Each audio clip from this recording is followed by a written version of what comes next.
Halo, kembali kita berjumpa. Pada video kali ini membahas mengenai peran tanah dan organisme tanah bagi keberlangsungan kehidupan. Bab 9, IPA SMP kelas 9 semester 2. Yang pertama, yang menjadi tujuan pembelajaran di sini sebagai siswa diharapkan mampu menjelaskan peran tanah bagi kehidupan, peran organisme bagi tanah.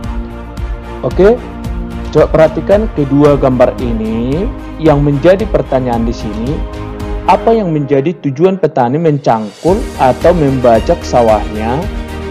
Mengapa ketika siap dipanen tidak langsung ditanam? Apakah dengan mencangkul atau membajak sawahnya ini dapat menyuburkan tanahnya? Nah, untuk menjawab pertanyaan ini, kita pelajari materi berikut ini. Yang bagian A, peran tanah dan organisme tanah bagi keberlangsungan kehidupan. Yaitu yang pertama, peran tanah bagi kehidupan. Nah, peran tanah bagi kehidupan ini terdiri dari 1. Penunjang kesehatan dan penyedia keperluan manusia.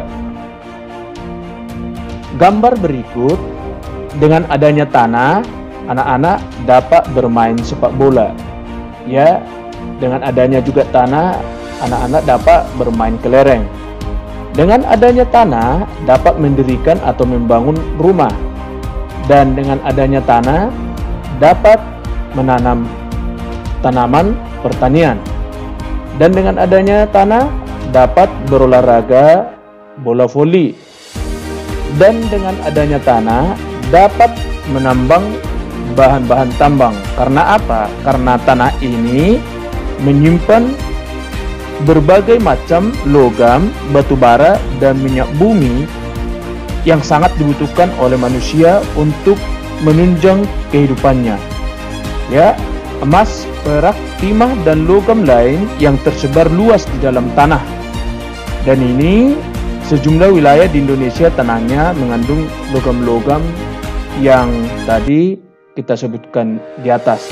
Oke, itu untuk penunjang kesehatan, penyedia keperluan manusia. Yang kedua, penyedia dan penyaring air. Tahukah kamu di manakah sumber air berada? Nah,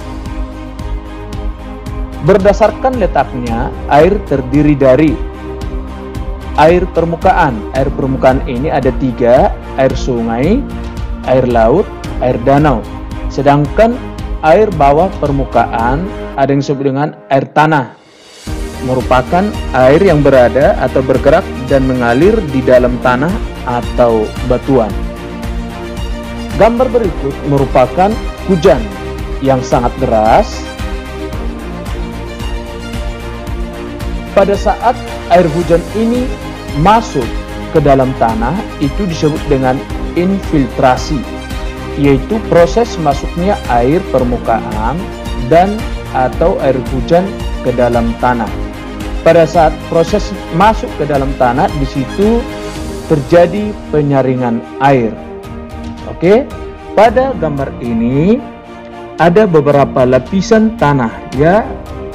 Penyaring air ini, paling atas ada tanah, baru ada pasir dan kerikil, ada lemping, pasir dan kerikil lagi, baru air, ya. Di bawah air ini disebut dengan lemping, baru tanah liat, baru tanah yang kedap, batu gamping. Oke, jadi sebagai penyaring air.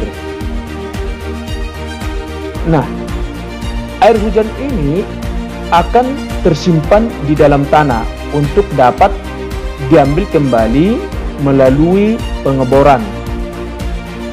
Jadi dengan dilakukannya pengeboran air ini, maka dapat dilakukan untuk penyiraman kebutuhan pertanian, misalnya dalam hal ini menyiram bawangnya itu. Nah, coba perhatikan kedua gambar ini. Kegiatan rumah tangga dan industri banyak menghasilkan limbah berupa air. air kotor, sisa buangan rumah tangga atau industri ada yang diolah dan ada juga yang langsung dibuang ke tanah melalui aliran sungai seperti gambar ini. Beberapa bahan penyebab polusi atau polutan yang masuk ke dalam tanah melalui air atau secara langsung masuk ke dalam tanah dapat dinetralkan oleh tanah, ya, dan menjadi bahan yang tidak membahayakan lingkungan. Oleh karena itu, di dalam tanah terdapat bakteri atau mikroorganisme yang berfungsi untuk menguraikan senyawa kompleks atau senyawa yang berbahaya menjadi senyawa yang lebih sederhana dan tidak merusak lingkungan. Oke, bisa juga dimanfaatkan dengan bioteknologi, yaitu bioremediasi, proses pembersihan zat pencemar lingkungan dengan menggunakan mikroorganisme. Ini sebelum di bioremediasi. Ini sesudah bioremediasi, airnya lebih jernih. Nah, bioremediasi ini memanfaatkan mikroorganisme, misalnya limbah cair dari industri alkohol digunakan mikroorganisme Clostridium botulinum, ya. Yang ketiga, tempat hidup hewan dan bakteri. Ternyata tanah juga di sini sebagai tempat hidup bagi berbagai macam hewan. Selain hewan, pada tanah juga terdapat bakteri, meskipun tidak dapat kita lihat pada saat pengamatan. Ternyata bermiliar-miliar hewan dan bakteri hidup di atas dan di dalam tanah. Misalnya, ini tanah sebagai tempat hidupnya cacing. Tanah sebagai tempat untuk semut. Tanah sebagai tempat untuk hewan undur-undur, ya. Contohnya. Baru yang kedua, peran organisme tanah. Organisme tanah ini disebut dengan biotanah, yaitu semua makhluk hidup baik hewan maupun tumbuhan yang seluruh atau sebagian dari fase hidupnya berada dalam sistem tanah. Pada umumnya, organisme tanah ini berada pada lapisan tanah bagian atas, kurang lebih 10 cm di bawah permukaan tanah. Aktivitas biologis yang ada di tanah 80-100% dilakukan oleh jamur dan bakteri. Karena tadi di atas bermiliar-miliar ternyata jamur atau bakteri di dalam tanah. Berikut beberapa peran organisme tanah. Yang pertama, sebagai decomposer atau pengurai. Ini diartikan organisme yang memakan organisme mati dan produk-produk limbah dari organisme lain. Decomposer ini atau sebagai pengurai ini untuk bahan organik, misalnya daun-daun yang jatuh ke tanah, ranting-ranting, dan jasad hewan yang telah mati. Pengurainya ini dilakukan oleh bakteri, fungi, dan cacing. Bisa juga membantu pelapukan batuan menjadi bahan organik atau mineral tanah, menjadi zat hara atau nutrisi untuk tumbuhan. Bisa juga keberadaan organisme ini sebagai decomposer ini dimanfaatkan untuk membuat pupuk kompos, yaitu pembuatan pupuk dari bahan organik, misalnya daun-daunan atau buah-buahan yang sudah busuk bisa dimanfaatkan untuk kompos. Oke, yang kedua, reaksi kimia dalam tanah. Bakteri Nitrosomonas yang terlibat dalam reaksi penguraian materi organik kompleks yang berasal dari sisa makhluk hidup menjadi nitrat, yaitu senyawa yang dibutuhkan oleh tumbuhan. Mycorrhiza, yaitu jamur yang mampu membantu tanaman untuk meningkatkan kemampuannya menyerap unsur hara berupa fosfor. Itu untuk sebagai reaksi kimia dalam tanah. Yang selanjutnya, pengurai polutan dalam tanah. Zat atau bahan yang mengakibatkan pencemaran disebut polutan atau bahan pencemar.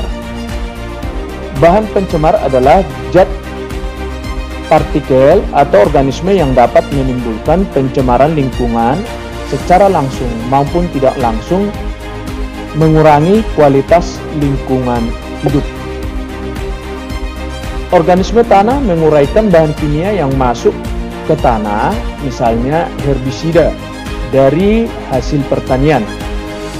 Penguraian herbisida dapat dilakukan dengan lebih cepat jika organisme tanah semakin tinggi. Unsur racun dan polutan seperti arsenik, kromium, dan merkuri dapat terkunci di tanah karena terakumulasi di dalam tubuh bakteri, dan polutan-polutan tersebut tidak lagi menyebabkan polusi yang semakin parah.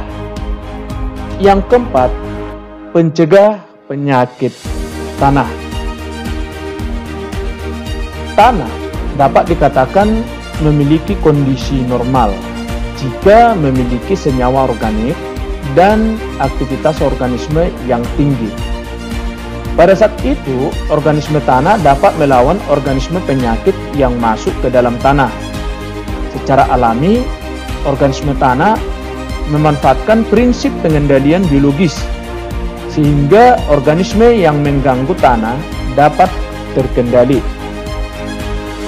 Yang kelima, pemberi pengaruh pada tekstur tanah.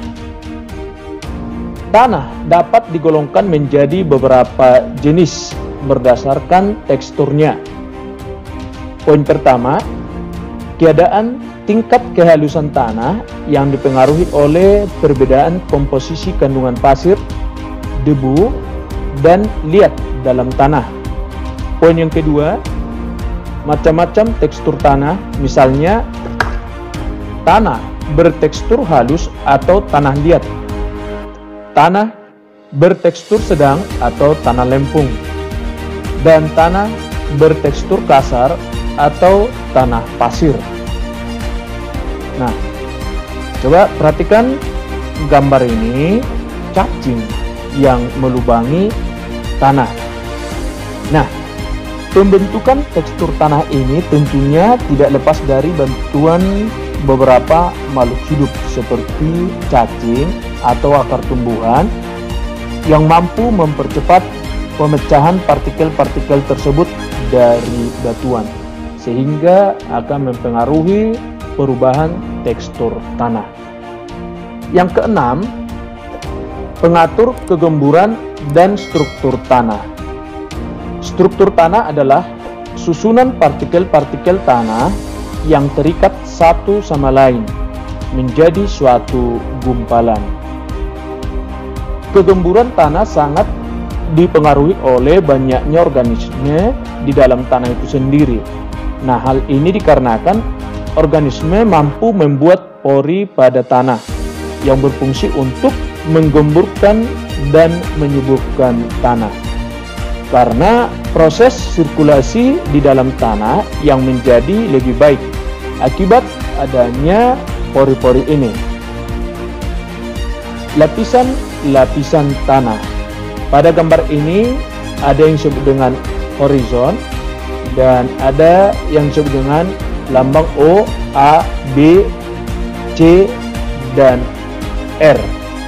Nah, horizon itu merupakan lapisan tanah atau bahan tanah yang kurang lebih sejajar dengan permukaan tanah dan berbeda dengan lapisan di sebelah atas ataupun bawahnya yang secara genetik ada kaitannya.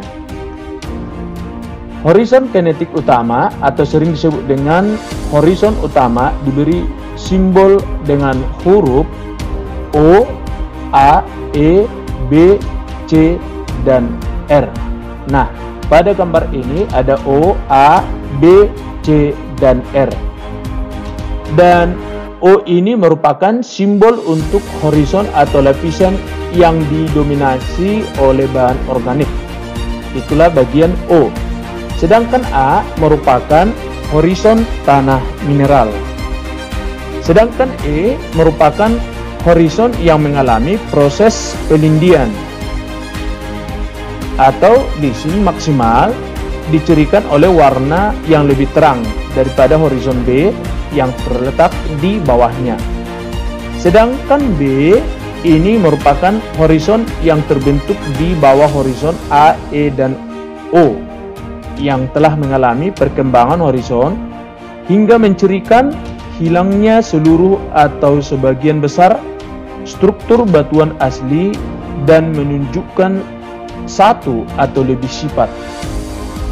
Sedangkan C ini merupakan horizon atau lapisan bahan induk tanah. R paling bawah ini horizon atau lapisan batuan induk, misalnya granit, basalt, batu gamping, batu pasir, dan lain-lain. Inilah lapisan-lapisan tanah.